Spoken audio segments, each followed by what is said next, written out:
Hola, bienvenidos a Esquina Literaria. Estoy leyendo este libro, Los filósofos y sus vidas, para una historia psicológica de la filosofía. Voy a leer la vida de John Locke, lo realizaré en 3 partes. Esta es la primera parte y espero que les guste.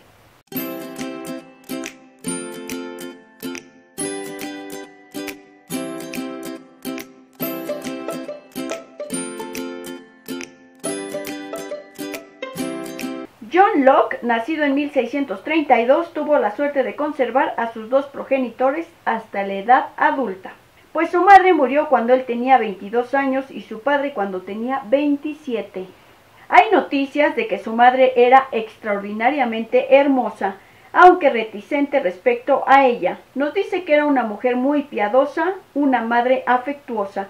Su padre, un pequeño terrateniente y asesor jurídico que trabajaba para jueces de paz, cuyos deberes administrativos iban desde la regulación de los precios hasta el castigo de los vagabundos, sujetos por los que más tarde se interesaría Locke. El hogar de Locke es descrito como regido por el severo e intransigente presbiterianismo de los hombres que gobernaron brevemente a Inglaterra en los últimos años de la década de 1640.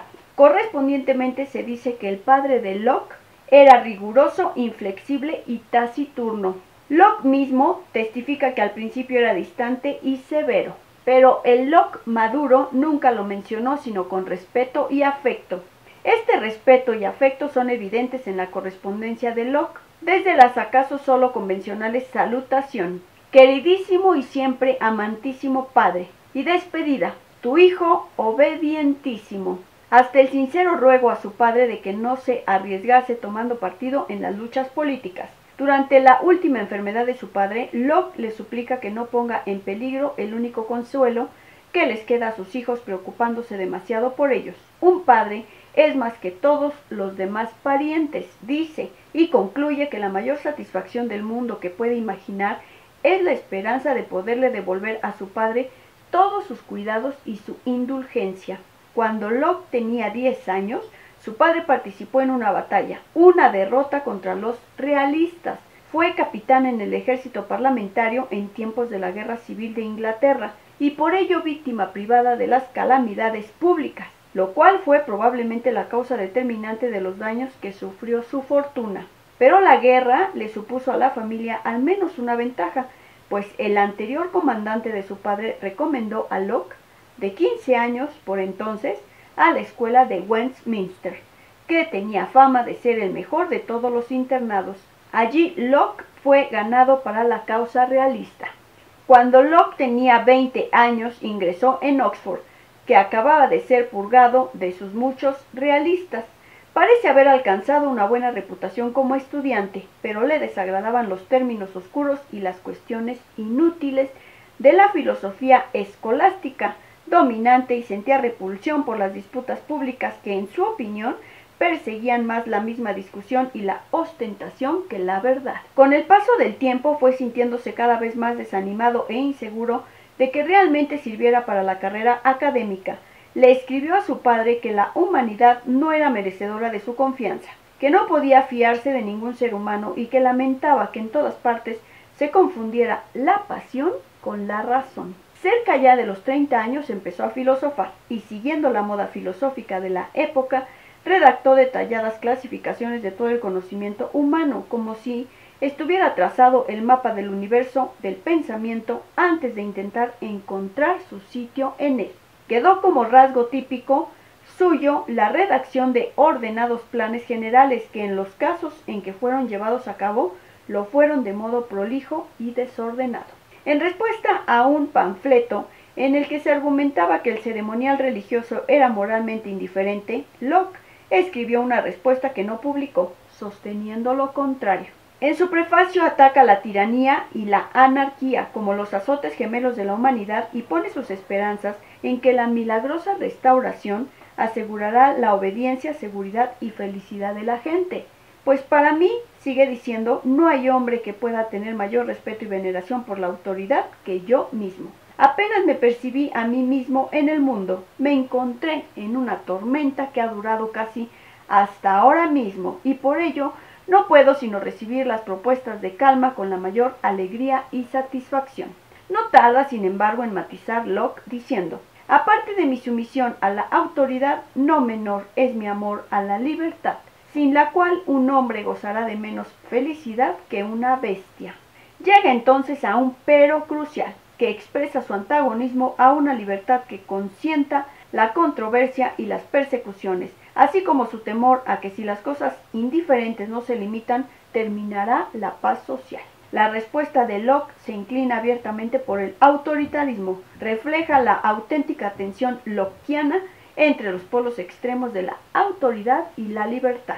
Precisamente en la época de la muerte de su padre, Locke asumió el cargo de tutor en Oxford. Su interés por la ciencia y por la medicina en particular ya se había despertado. Algunas de las prescripciones de sus primeros cuadernos médicos parecen haber sido tomadas de su madre. Su mentor en la ciencia en general fue Robert Boyle, y en la medicina el gran médico Thomas Sydenham, ambos hombres que valoraban la consideración de las cosas mismas. Empezó a leer a Descartes y lo encontró muy diferente a los filósofos que había estudiado antes de graduarse. En palabras de un amigo, los primeros libros, según me dijo el propio señor Locke, que le despertaron el gusto por los estudios filosóficos fueron los de Descartes. Entonces la fortuna de Locke sufrió un cambio decisivo. Conoció a Lord Ashley, el futuro conde de Shaftesbury, y ambos quedaron inmediatamente encantados uno de otro. Ashley no tardó en invitar a Locke a vivir con él como médico personal. Profundamente interesado en la prosperidad comercial de Inglaterra, Ashley había llegado a la conclusión, basada en gran medida en el ejemplo de Holanda, de que la prosperidad dependía de la tolerancia religiosa. Tanto la conclusión como el ejemplo gozaban de las simpatías de Locke, que por entonces había viajado a Holanda, y se sintió estimulado a escribir una gran cantidad de borradores de ensayos sobre la tolerancia. En estos argumentaba, como más tarde sostendría en público, que la autoridad del gobernante no podía ser ejercida sino en beneficio de sus súbditos. También negaba la tolerancia, como siempre la negaría Locke, a los ateos y a los católicos romanos, a los que consideraba potencialmente desleales por ser súbditos de otro gobernante, el Papa. Ashley llevaba años padeciendo de un quiste supurante en el hígado. Cuando pareció que iba a poner en peligro su vida, Locke hizo abrir el abdomen de Ashley y drenar el quiste. Ashley estaba convencido de que Locke le había salvado la vida y le animó agradecidamente a que desarrollase sus talentos. Fue en casa de Ashley donde tuvo lugar la conversación sobre los principios de la moralidad y la religión recibida, que animó a Locke a iniciar el ensayo sobre el entendimiento humano. Locke participaba regularmente en las reuniones de Ashley y los amigos políticos de este, a quien gustaba porque, aunque respetuoso, tenía una mezcla de jocosidad y de capacidad para llegar a la audacia verbal.